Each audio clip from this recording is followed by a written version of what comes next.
Hello, everybody. You're very welcome to a new episode of On Location with Sean and Marco. That is not Marco you're seeing.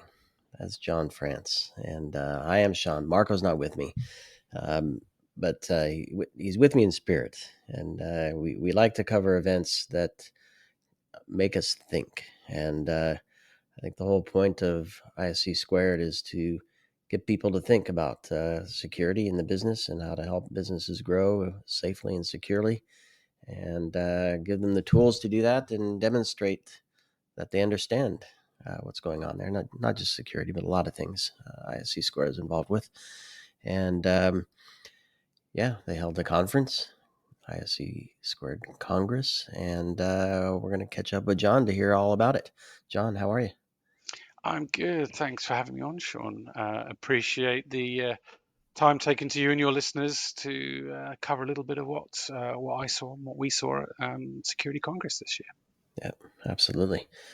Before we get into that, two things. First, a few words about yourself and your role at ISC2. Yeah, well, as my name is on screen, it's Jon France. I am the Chief Information Security Officer at ISC2.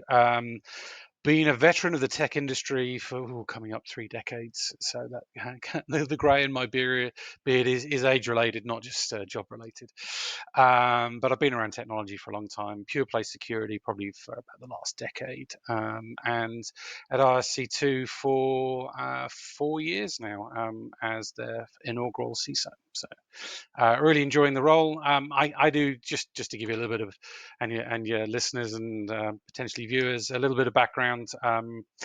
I do the traditional role of the CISO, protect the organization from threat, whether that be internal or external. I also do quite a lot of work on behalf of members, so I advocate for cyber leadership as well. So as much as I do hands on the keys, as much as any CISO does, I also do hands on the industry, I suppose you could put it that way. And both are very intertwined. I think it's hard to do one without the other. Yeah, almost impossible, I would say. Yeah. There you go. Well, perhaps we'll have a chance to talk about some of your insights in the role, if you want to join me on my podcast, Redefining Cybersecurity. But before, let's not distract at least myself there. Let's do this. Give me the rundown of ISC2. I call it ISC2. Maybe that's the old school way of me referring to it. But give the elevator pitch for folks who, I'm sure a lot of people are familiar with some of the certifications. I hold the CISSP, for example. But give us an overview of the organization so folks know who it is. Yeah, no problem. ISC2, global organization representing cybersecurity practitioners and professionals, with the largest membership body of those professionals, totaling somewhere in the region of 275,000 certificated members globally. And we as an organization have the mission of a safe and secure cyber world, and we do that through education and certification. It's kind of the obvious ones that probably most people know us for. We do a lot of advocacy work as well, which is advocating for cyber leadership, cyber skills in the boardroom, as well as government and regulatory kind of advocacy as well, which is looking at obviously harmonized regulations as much as possible on a global footing, and making sure that the rules and regs are attacking the right things, or defending against the right things, I really should say, and something that the industry can really get behind. So that's a little bit about us. We've been around 30 plus years as an org, so probably one of the older professional bodies as well. And in fact, I think last year we celebrated 30 years of the CISSP certification. So that's been around a long time, but it's evolved over that time as well. So if you're not a member, come and have a look at us. If you are a member, glad to have you aboard. Yeah, definitely. It's a good group, and I'm happy to have cut my teeth early on with the certification I have, and I keep that current. And there are also local events as well that people. Yeah, so we're chapter led as well. So we've got 100 and I'm going to say around 150 chapters worldwide. So there's probably one close to you if you're listening to this. So do look it up. Absolutely. Kind of connecting back to the community is important. Yeah. So, Congress. Sadly, I did not make it to Nashville. You made that journey from England to Tennessee, and you were there for the event. What were some of the highlights for you from that? Good question. Well, Security Congress is always a highlight for me because not only do I get to see how the sausage is made, I get to see how it's presented on stage. So it was great to meet members there. I think 4,000 attendees, roughly, about half on site and half virtual, so mixed mode conference, tackling a whole bunch of topics. From the wonderful world of AI, because you can't not have something to do with AI at a conference these days, into my personal favorite, a bit about quantum readiness and what quantum compute's going to do to our landscape, and what we should do about that, all the way through to things like governance, risk, and compliance topics as well. We had 4 great keynotes through the 3 days, and I just sort of summarize them as best as I can. So we had Mr. Venables of Google fame. He used to be the CISO at Google until very recently. He was talking about from artisanal to industrial, basically Mm. moving cybersecurity from a kind of an artisanal kind of treatment to business to more industrial and scaling and efficiency type things. Then we had Alyssa Knight, ex-hacker, reformed Mhm. hacker, now consults lots of companies and governments. She was talking around broken object level access controls and how they can really hurt, and showed us some demonstrations, and then sort of ended up on AI versus AI and basically threat at machine speed and response at machine speed, which is an eye-opening talk. Then we had Mae Jemison, a female astronaut, really talking about going interstellar and about some of the problems that we may face doing that. So you think, well, what relevance is that to a cyber pro? Actually, she walked it really back and saying a lot of the problems we face out there and going interstellar we face on Earth. They're just problems, and problem solving comes to the fore, and a little bit about resilience and about creativity. And then ended up with Mr. Krebs sort of taking us through the wonderful world of cyber, Mhm. what's going on in the news, what sort of hackers are doing, state-sponsored actors. A little bit of insight from there. So 4 great keynotes, and I said a whole bunch of sessions. I can't remember how many days worth of content there was there across a number of tracks, but highlights for me, definitely bits on AI, a lot on quantum because that's my favorite topic. And of course, pre-conference, we ran some workshops on things like AI strategy, definition, and cyber leadership. So it was a full gamut of offerings So, talk to me about well, I guess first, so many things there, right? there. Too many. So many levels as well, which is great. You have the hacker, you have the person looking at it from a from outside in, right? The astronaut looking Yeah, former astronaut looking from outside in, not necessarily thinking of it in terms of cyber, but thinking of it in terms of resilience. And Marco, we've had conversations with several folks familiar with the space programs, and we often hang our hat on or look at it from the perspective of it's not just being able to go somewhere, but be able to come back, right? So you have to plan for the full circle of the life cycle of yeah. whatever the program or project is, and business is very much the same there. And so, touching on the community, and you mentioned the workshops and the leadership part of this.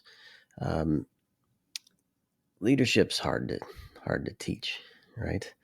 So, talk to me a little bit about people coming together and being able to share ideas and thoughts and best practices So I think you've kind of hit the nail on the head. A lot of it is about coming together and sharing some stories.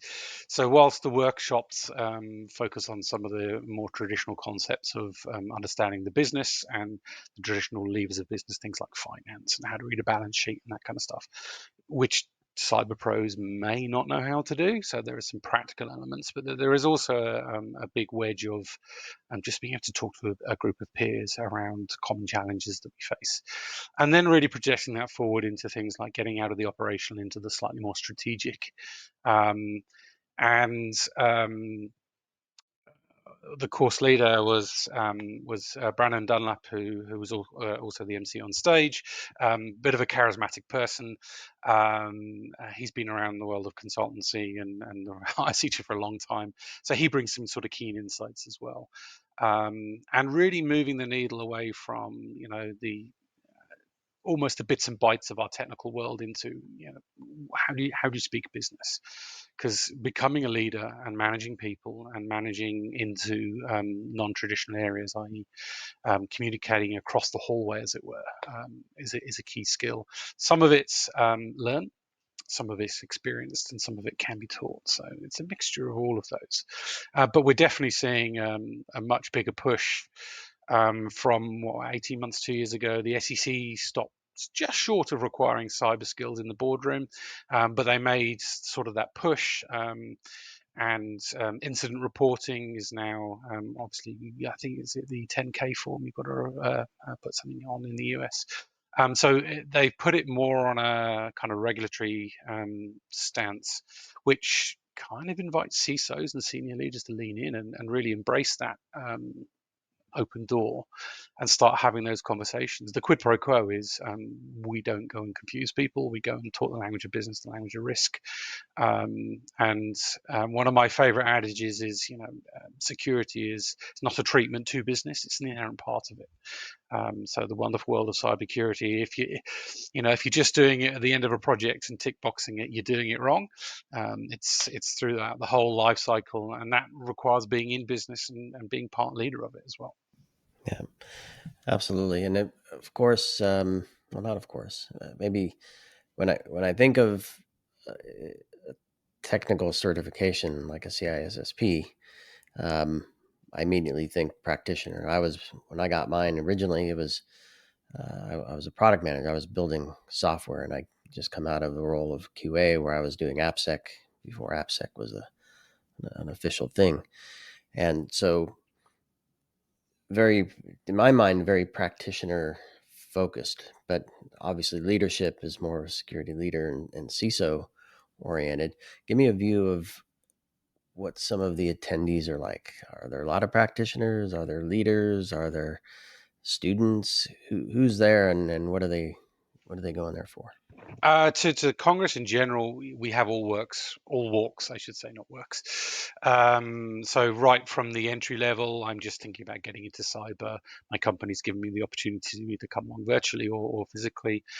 So a lot of offerings for sort of entry level bits and pieces. Yeah, the core is definitely practitioner.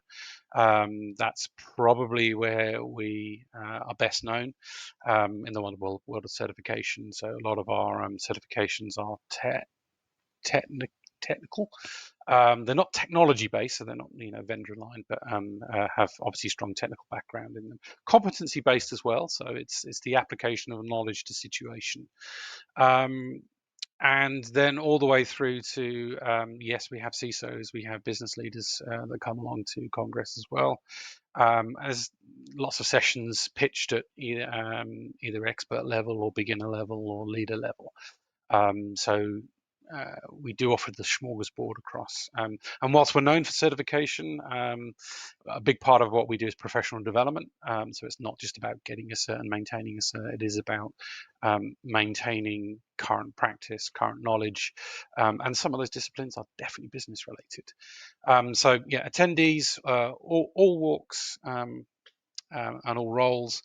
You're quite right. Probably the majority are practitioner, but definitely a bunch of leaders there. And I'm very fortunate and privileged to be able to go and talk to them all whilst they're there, so I get lots of different perspectives.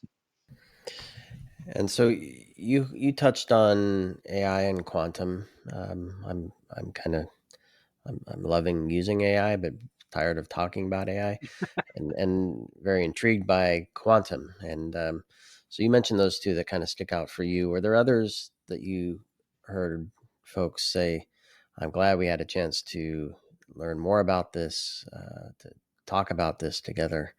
Um, Perhaps those two still came up to the top of the list, but is there anything else that kind of swirled around the Congress? It's sort of general chit chat and sort of attack vectoring. identity-based attacks definitely were a theme. So because of the machine-to-machine stuff? a Or little bit machine to no? machine, but the cost of mounting an identity compromise is probably fairly cheap these days with AI, with AI's help. And once you've compromised an identity, hey, guess what? You look like a legitimate user within a system, or a legitimate thing at least. And the normal tripwires of many security postures don't go off because it's an authenticated account. There's a lesson night was sort of getting into a little bit of that. It's not just about um, authentication; it's about authorization as well, sort of cutting off the bounds of what things can do. So I enjoyed a lot of the discussions around sort of identity-based attacks, what's going on in that world. A little bit on operational technology type things and zero trust. That was interesting to me. Again, based on identity, zero trust, sort of machine to machine type things, and really the machine speed of things. Starting to speed up, and what that might do to things like security operations centers, which traditionally have been sort of human heavy in terms of crunching log files and looking for anomalies and indicators of compromise, and then making a decision, um, or escalation to a decision point, and that being sort of human in the loop, and then sort of moving more to machine speed of, and I hate to use the term agentic AI, but on the good side of how it's going to help security operations, about how that's looking at the threat landscape and those threats that are coming in at machine speed. And AI has been, what we're tending to see and talk about is the role of an analyst or a SOC analyst is changing. There was a little bit of fear that a SOC analyst entry level position is going to get disintermediated. Um, but I don't think that's the case. I think they'll change what they do, absolutely.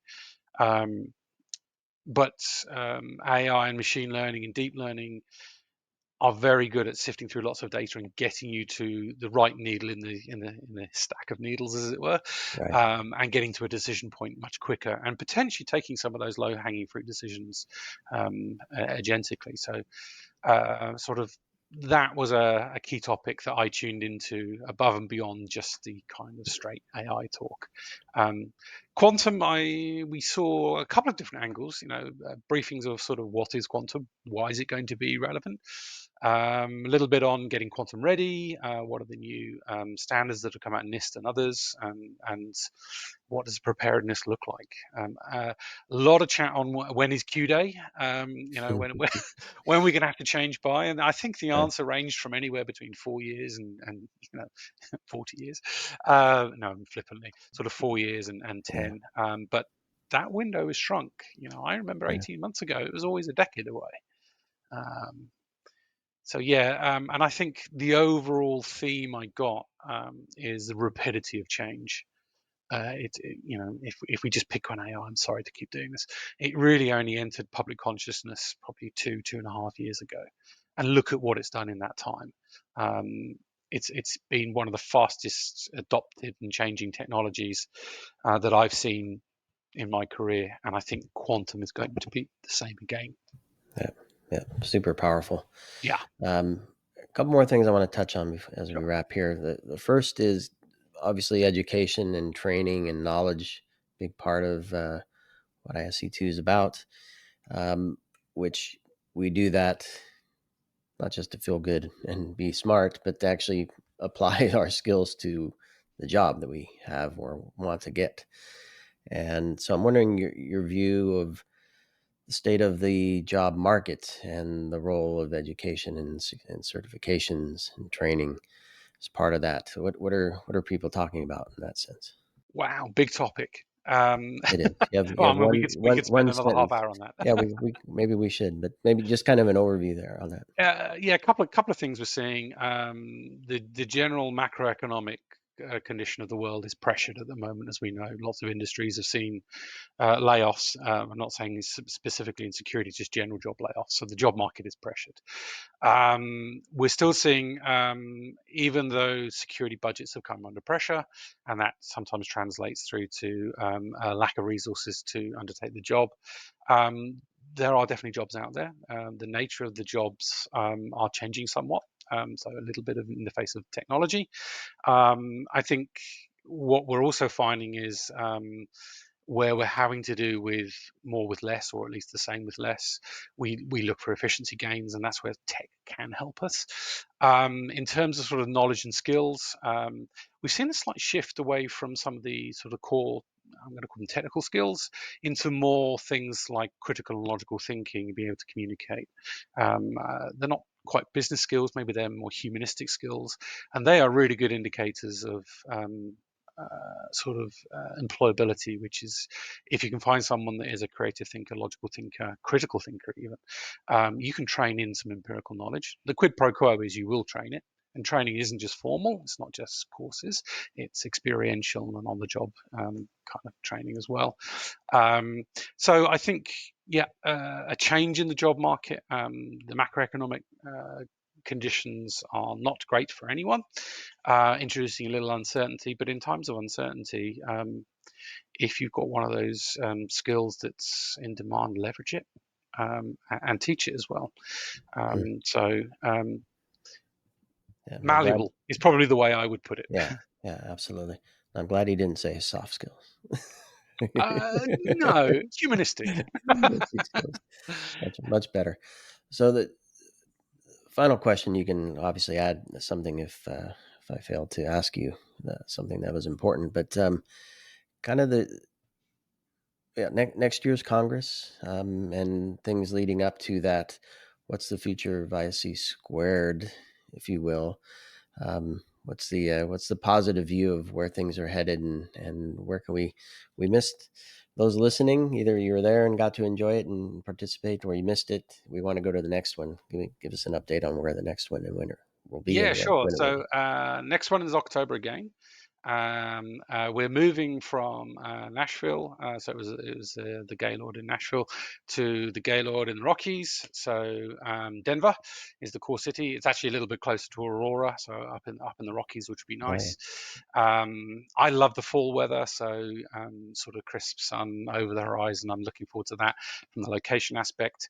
In terms of content, what we're going to see there, well, who knows?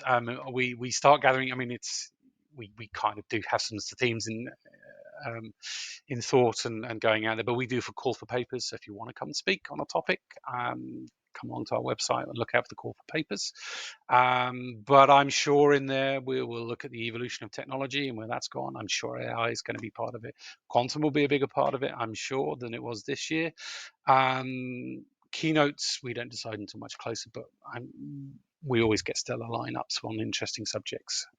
What I'm really looking forward to next year, meeting, seeing members, sharing war stories, really networking, talking to some of the chapter leads, what's going on in their local geographies. So it sort of really is a little bit of a melting pot, great place to come, not only to have a good time, to learn some things and really to share experiences. So always an exciting venue and line up, come and be a part of it.